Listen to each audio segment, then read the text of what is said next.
ಪೂಜ್ಯ ಸ್ವಾಮೀಜಿಯವರ ಪಾದಾರವಿಂದಗಳಲ್ಲಿ ಸಾಷ್ಟಾಂಗ ಪ್ರಣಾಮಗಳನ್ನು ಅರ್ಪಣೆ ಮಾಡ್ತಾ ಇದ್ದೇನೆ. ಬಂಧುಗಳೇ, ಪರಮ ಪವಿತ್ರವಾದ ಒಂದು ಕರ್ತವ್ಯ ನನ್ನ ಹೆಗಲಿನ ಮೇಲಿದೆ. ಬಹುಶಃ ಒಂದು ಪರ್ವಕಾಲದಲ್ಲಿ ನಾವೆಲ್ಲ ಸಾಕ್ಷಿಗಳಾಗಿ, ಕರ್ತೃಗಳಾಗಿ ಪಾಲ್ಗೊಳ್ತಾ ಇದ್ದೇವೆ. ಗುರುವಂದನ ನಮ್ಮ ಆದ್ಯ ಕರ್ತವ್ಯ ಇತ್ತು.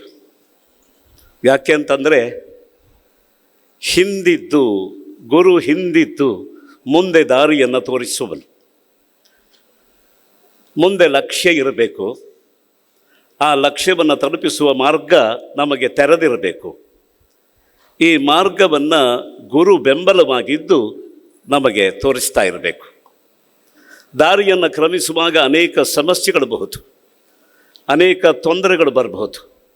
ಅವುಗಳನ್ನು ನಿವಾರಿಸಿಕೊಳ್ಳುವ ಶಕ್ತಿ, ಯುಕ್ತಿ ಮತ್ತು ಭಕ್ತಿ ಎಲ್ಲವನ್ನೂ ತುಂಬಿಸಿಕೊಡುವವನು ಗುರು. ಅಂತಹ ಗುರುವನ್ನು ಮುಂದಿಟ್ಟು, ಗುರುವನ್ನು ಮೇಲಿಟ್ಟು, ಗುರುವಿನ ಶಿರಸ್ಸಿನಲ್ಲಿ ಕಿರೀಟವನ್ನಿಟ್ಟು, ಗುರುವಿಗೆ ಸಿಂಹಾಸನವನ್ನು ಕೊಟ್ಟು ಅವನನ್ನು ವಂದಿಸುವುದು, ಅವನಿಗೆ ನಮ್ಮ ಪೂಜೆಯನ್ನು ಸಲ್ಲಿಸುವುದು ಭಾರತೀಯರ ಒಂದು ಆದ್ಯ ಕರ್ತವ್ಯ. ಶಿಷ್ಯರ ತಲೆಯಲ್ಲಿ ಏನಿದೆ ಅಂತ ಗೊತ್ತಾಗುವುದೇ ಅವರ ನಡವಳಿಕೆಯಲ್ಲಿ. ತಲೆಯಲ್ಲಿ ವಿನಯ ಇಲ್ಲದೆ ಇದ್ದರೆ ಮೈಯೊಳಗೆ ವಿನಯ ಬರೋದಿಲ್ಲ. ಆಧುನಿಕ ಕಾಲದ ಸಮಸ್ಯೆ ಅದು, ನಾವು ಗಮನಿಸಬೇಕು. ಹಲವರು ಹೇಳ್ತಾರೆ, ನಮಗೆ ವಿಚಾರ ಇದೆ ಆದರೆ ಆಚಾರ ಇರೋದಿಲ್ಲ. ಕೆಲವು ಮುಗ್ಧರಲ್ಲಿ ಆಚಾರ ಇರುತ್ತದೆ, ತಲೆಯಲ್ಲಿ ವಿಚಾರ ಇರೋದಿಲ್ಲ. ಆವಾಗ ಯಾವುದೂ ಪೂರ್ಣ ಅಲ್ಲ. ಆಚಾರದಂತೆ ಕಂಡರೂ ಅದು ಆಚಾರ ಅಲ್ಲ. ಯಾಕೆ ಅಂತಂದರೆ, ನಮ್ಮ ಗುರುಗಳು ಪಾಠ ಮಾಡುವಾಗ ಒಂದು ವಿಷಯ ಹೇಳ್ತಿದ್ರು. ಯಾವುದಪ್ಪ ಆಚಾರ ಅಂತ ಕೇಳಿದರೆ, ಆ ಸಮಂತಾತ್ ಚಾರಯತೀತಿ. ನಮ್ಮ ಪ್ರಾಣ, ಇಂದ್ರಿಯ, ಮನಸ್ಸು ಎಲ್ಲವನ್ನ ಯೋಗಿಗಳು ಹೋಗಿ ಯಾವುದನ್ನು ಮುಟ್ಟಿ ಇದಂತತ್ವಂ ಅಂತ ಹೇಳಿದ್ರು, ಆ ತತ್ವದ ನೆಲದಲ್ಲಿ, ತತ್ವದ ನೆಲೆಯಲ್ಲಿ ಚಾರಯತಿ, ನಮ್ಮ ಮನಸ್ಸನ್ನು, ಬುದ್ಧಿಯನ್ನು, ಪ್ರಾಣವನ್ನು ಅಲ್ಲಿ ಸಂಚಾರ ಮಾಡಿಸಬೇಕಾದ್ದು, ಅದು ಆಚಾರ ಅಂತ. ಆದ್ದರಿಂದಲೇ ಭಾರತೀಯರು ಆಚಾರದ ಬೆಳಕಿನಲ್ಲಿ ಎಲ್ಲವನ್ನೂ ಕಂಡ್ರು. ಆಚಾರವನ್ನು ರಕ್ಷಣೆ ಮಾಡಿಕೊಡೋದೇ ಇದ್ದರೆ ವಿಚಾರ ಉಳಿಯೋದಿಲ್ಲ. ವಿಚಾರ ಮಾತ್ರ ಸಾಕು ಎನ್ನುವುದು ಒಂದು ಬಾಲಿಶವಾದ ಅಭಿಪ್ರಾಯ ಅದು. ಯಾಕೆಂದರೆ ವಿಚಾರ ಯಾಕೆ ಬೇಕಾಗಿದ್ದರೆ ತಲೆಯನ್ನು ತುಂಬಿಸಿಕೊಳ್ಳೋದಕ್ಕಲ್ಲ. ಇವತ್ತು ಶಿಕ್ಷಣದ ದೃಷ್ಟಿ ಯಾಕೆ ಮಂಕಾಗಿದೆ ಅಂತ ಕೇಳಿದರೆ, ಎಲ್ಲರ ಮಸ್ತಿಷ್ಕವನ್ನು ನಾವು ಉಗ್ರಾಣ ಮಾಡ್ತಾ ಇದ್ದೇವೆ. ಮಾಹಿತಿಗಳನ್ನು ತುಂಬಿ ಅವರ ತಲೆಯಲ್ಲಿ ಒಂದು ಭಾವಕ್ಕೆ ಸ್ಥಳವೇ ಇಲ್ಲ ಅನ್ನುವ ಒಂದು ಸಂದರ್ಭವನ್ನು ನಾವು ನಿರ್ಮಾಣ ಮಾಡ್ತಾ ಇದ್ದೇವೆ. ಆದ್ದರಿಂದ ಎಲ್ಲ ವಿದ್ಯಾವಂತರು ಉಗ್ರಾಣಗಳಾಗಿದ್ದಾರೆ, ಮಾಹಿತಿಗಳನ್ನು ಒದಗಿಸುವ ಯಂತ್ರಗಳಾಗಿದ್ದಾರೆ. ಅವರು ಮನುಷ್ಯರಾಗಿಲ್ಲ. ಮನುಷ್ಯತ್ವ ಇರಬೇಕು ಅಂತಂದರೆ ಅವರಲ್ಲಿ ಭಾವ ಇರಬೇಕು, ಭಾವನೆ ಇರಬೇಕು. ಮತ್ತು ತಮ್ಮ ವಿಚಾರವನ್ನು ಆಚಾರಕ್ಕೆ ಇಳಿಸುವ, ಅದನ್ನು ಬೆಳೆಸುವ ಒಂದು ಸಮಾಧಾನ, ವಿವೇಕ ಮತ್ತು ಶ್ರದ್ಧೆ ಅದು ಬರಬೇಕದು. ಆದ್ದರಿಂದಲೇ ಆಚಾರ ಮತ್ತು ವಿಚಾರಗಳ ಮೇಲೆ ಒಂದು ಸಮತೋಲನವನ್ನು ಸಾಧಿಸುವ ಶಿಕ್ಷಣ ಬೇಕು. ಈ ಶಿಕ್ಷಣವನ್ನು ಯಾರು ಕೊಡ್ತಾರೆ ಅಂದರೆ ಗುರುವಾದವನ್ನು ಕೊಡ್ತಾರೆ. ಆದ್ದರಿಂದ ಇವತ್ತು ಶಿಷ್ಯ ಎಂಬ ಮಾತು ಆಮೇಲೆ ಬಂದದ್ದು. ವಸ್ತುತಃ ಗುರುವಿನ ಹತ್ತಿರ ಇದ್ದು, ಗುರುವಿನ ನಡೆ ನುಡಿಗಳನ್ನು ನೋಡಿ ತನ್ನನ್ನು ತಿದ್ದಿಕೊಳ್ಳುವ ಒಬ್ಬ ವ್ಯಕ್ತಿಯನ್ನು ಶಾಸ್ತ್ರ ಕರೆದದ್ದು ಹೇಗೆ ಅಂದರೆ ಅಂತೆವಾಸಿ ಅಂತ. ಅಂತೆ ಬಹಳ ನಿಕಟವಾಗಿ, ನಾವು ಅದನ್ನೇ ಇನ್ನೊಂದು ಸ್ವರದಲ್ಲಿ ಹೇಳಿದರೆ ಅಂತೆ ಅಂತಲೂ ಹೇಳ್ಬೋದು. ಅಂತೆ ವಸತಿ ತಾಚ್ಛೀಲ್ಯೇನ, ಅದು ಅವನಿಗೆ ಶೀಲವಾಗಿರಬೇಕು. ಆದ್ದರಿಂದಲೇ ಅಂತೆವಾಸಿ, ಅಂತೆ ಸಮೀಪದಲ್ಲಿ ವಾಸ ಮಾಡ್ತಾನೆ ಅಲ್ಲ, ಅವನು ಒಬ್ಬ ಶಿಷ್ಯನಾದವನು ಸಮೀಪದಲ್ಲಿ ವಾಸ ಮಾಡ್ತಾ ಮಾಡ್ತಾ ಗುರು ಎಲ್ಲಿರ್ತಾನೆ ಅಂತಂದರೆ ತಸ್ಯ ಅಂತೆ, ಅಂತಹ ಅವನ ಒಳಗೆ ವಾಸ ಮಾಡ್ತಾನೆ. ಆದ್ದರಿಂದ ಗುರುವಿನ ಪಾದ ಪೂಜೆ ಮಾಡ್ತಾ, ಗುರುಗಳ ಪಾದುಕೆಯನ್ನು ಸೇವನೆ ಮಾಡ್ತಾ, ಗುರುಪಾದ ಸೇವಕನ ಹೃದಯದಲ್ಲಿ ಗುರು ವಾಸ ಮಾಡ್ತಾನೆ. ಆದ್ದರಿಂದ ಮೊದಲು ಅಂತೆ ವಸತಿ ತಾಚ್ಛಲ್ಯನ ಯಾರು ಶಿಷ್ಯ, ಅಂತಹ ಶಿಷ್ಯನ ಬಗ್ಗೆ ಅಪಾರವಾದ ಕರುಣೆಯನ್ನು ಚೆಲ್ಲಿ ಅವನಿಗೆ ಅನುಗ್ರಹ ಮಾಡುವ ಗುರುಗಳು ಎಲ್ಲಿರ್ತಾರೆ ಅಂದರೆ ಅಂತೆ ಹೃದಯದ ಒಳಗೆ ವಾಸ ಮಾಡ್ತಾರಂತೆ. ಗುರು ಶಿಷ್ಯ ಸಂಬಂಧವೆನ್ನುವುದು ಅಂತಹ ಪವಿತ್ರವಾದ ಸಂಬಂಧ. ಅದು ಈ ಸಂಬಂಧವನ್ನು ಬೆಳೆಸಬೇಕು ಅಂತಂದರೆ ಮಾತೃ ವಾತ್ಸಲ್ಯ ಬೇಕು, ತಾಯಿಯ ಸನ್ನಿಧಾನ ಬೇಕು. ಆದ್ದರಿಂದಲೇ ಈ ವಿದ್ಯಾಸಂಸ್ಥೆಗಳ ಮೂಲ ಪ್ರೇರಣೆ ಇರೋದು ಎಲ್ಲಿ ಅಂದರೆ ಅಂಬಿಕಾ ಎಂಬ ಶಬ್ದದಲ್ಲಿ. ಅಂಬ ತಾಯಿ, ತಾಯಿತನವನ್ನು ಲೋಕದಲ್ಲಿ ಬೆಳೆಸದೇ ಇದ್ದರೆ ಭಾವಪುಷ್ಟಿ ಇಲ್ಲ. ನೋಡಿ, ನಮ್ಮ ರಾಷ್ಟ್ರ ಭಾರತ ರಾಷ್ಟ್ರ ಅಂತ ಹೇಳಿದರೆ ನಮಗೇನೋ ಒಂದು ರಾಜಕಾರಣದ ಶಬ್ದ ಪ್ರಯೋಗ ಮಾಡಿದ ಹಾಗಾಗ್ತದೆ. ಅದೇ ಭಾರತ ಮಾತಾ ಅಂತಂದರೆ ತುಂಬ ಹತ್ತಿರದ ಆತ್ಮೀಯವಾದ ಒಂದು ಭಾವನೆ ಜಾಗರವಾಗ್ತದೆ ನಮ್ಮಲ್ಲಿ.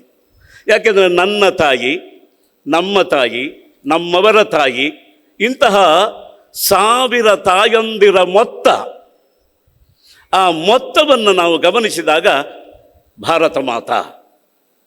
ಭಾರತ ಮಾತಾ ಕಿ ಜೈ ಅಂತ ಹೇಳುವ ಆ ಜೈಕಾರ ನೋಡಿ, ರೋಮಾಂಚವನ್ನು ನಾನು ಅನುಭವಿಸಬಹುದು.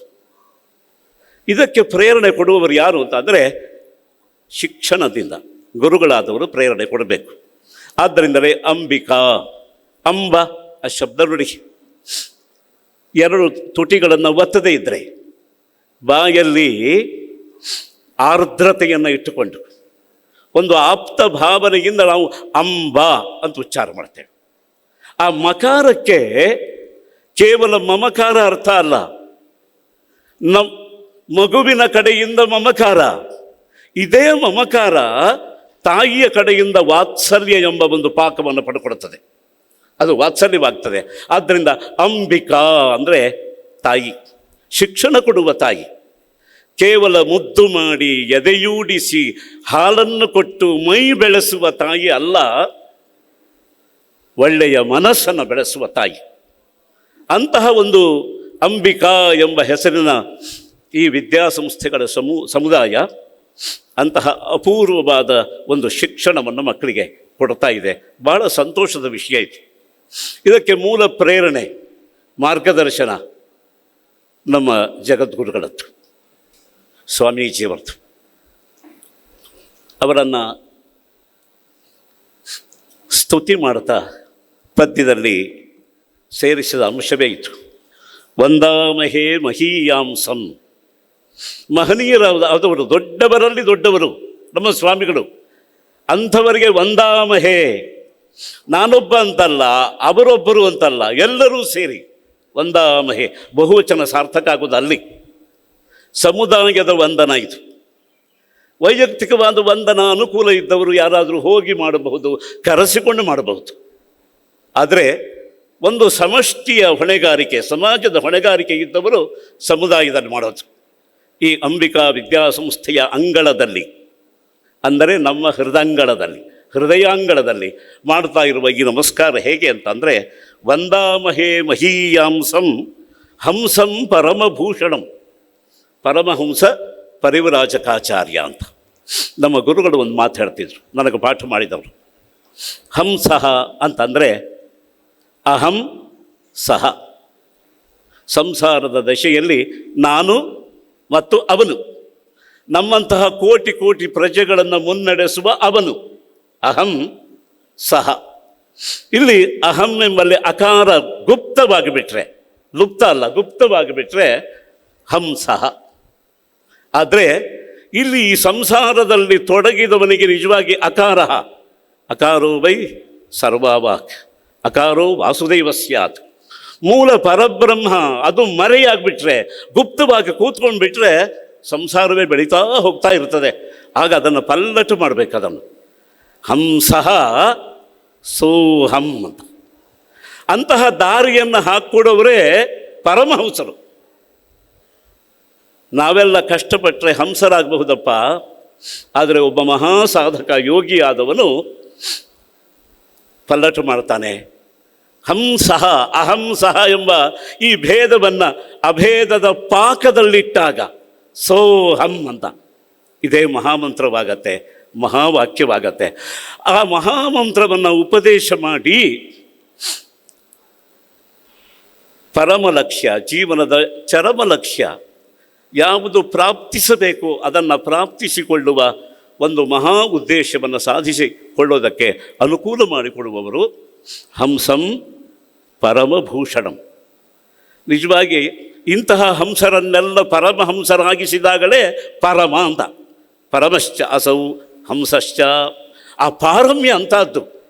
ಈ ಗುರುಗಳ ಪಾರಮ್ಯ ಎಂಥದ್ದು ಅಂದರೆ ಹಂಸರಾಗಿ ಕಂಡರೂ ಪರಮಹಂಸರಾಗೋದು, ತಮ್ಮನ್ನು ನಂಬಿದವರನ್ನು ಪರಮಹಂಸರನ್ನಾಗಿಸುವ ಇಂತಹ ಅದೇ ಹಂಸಂ ಪರಮಭೂಷಣಂ.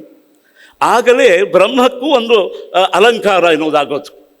ಯಾಕೆಂದರೆ ಎಲ್ಲ ಮಕ್ಕಳು ತವರು ಮನೆಗೆ ಬಂದಾಗಲೇ ತಾಯಿಗೆ ಒಂದು ಸಮಾಧಾನ ಸಿಗೋದು. ಎಲ್ಲ ದೂರ ದೂರ ಕಷ್ಟಪಡ್ತಾ ಇದ್ದಾರೆ ಅಂದರೆ ತಾಯಿಗೆ ಪಾಪ ಬೆವರು ಮಾತ್ರ, ತವರಿನಲ್ಲಿ ಬೆವರು, ನೋವು, ಸಂಕಟ ಮಾತ್ರ ಇರ್ತದೆ. ಆದ್ದರಿಂದ ತವರಿಗೊಂದು ಹಿಗ್ಗು ಬರಬೇಕು, ಹಿಗ್ಗಿನ ಸುಗ್ಗಿ ಬರಬೇಕು ಅಂತ ಅಂದರೆ ಎಲ್ಲ ಮಕ್ಕಳು ತವರು ಮನೆಗೆ ಬರಬೇಕು.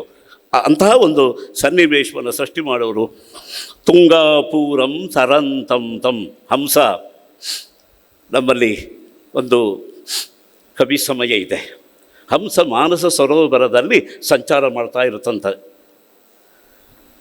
ಶ್ಲೇಷೆಯಿಂದಲೂ ಅರ್ಥ. ಈ ಮಾನಸವೆಂಬುದೇ ಒಂದು ಸರೋವರ. ಮಾನಸ ಸರೋವರದಲ್ಲಿ ಸಂಚಾರ ಮಾಡ್ತಾ ಇರುತ್ತದೆ. ಪರಮಹಂಸ ಆದರೆ ಅದನ್ನು ದಾಟಿ ಬಿಡುತ್ತದೆ ಅಂತ ಉಪನಿಷತ್ನಲ್ಲಿ ಹೇಳುವ ಹಾಗೆ ಅನ್ನಮಯ, ಪ್ರಾಣಮಯ, ಮನೋಮಯ ಕೋಶ. ಮನೋಮಯ ಕೋಶದಲ್ಲಿ ಸಂಚರಿಸಿ ಅಲ್ಲಿಂದ ದಾಟಬೇಕದು. ಆ ದಾಟೋದ ಒಂದು ಸಾಧನೆ ಇದೆಯಲ್ಲ, ಆ ಸಾಧನೆಯನ್ನು ಮಾಡುವವರೇ ದೊಡ್ಡವರಲ್ಲಿ ದೊಡ್ಡವರು. ಅಂಥವರೇ ಶ್ರೀ ಶ್ರೀ ವಿಧುಶೇಖರ ಭಾರತಿ ಮಹಾಸ್ವಾಮಿಗಳು. ಅವರು ಇಲ್ಲಿ ಸನ್ನಿಧಾನವನ್ನು ಕೊಟ್ಟಿದ್ದಾರೆ. ಗುರುಬಂಧುಗಳೇ, ಈ ಸದವಸರದಲ್ಲಿ ತೆರೆದ ಕಣ್ಣುಗಳಿಂದ ಅವರ ಭಾವವನ್ನು ತುಂಬಿಕೊಳ್ಳೋಣ.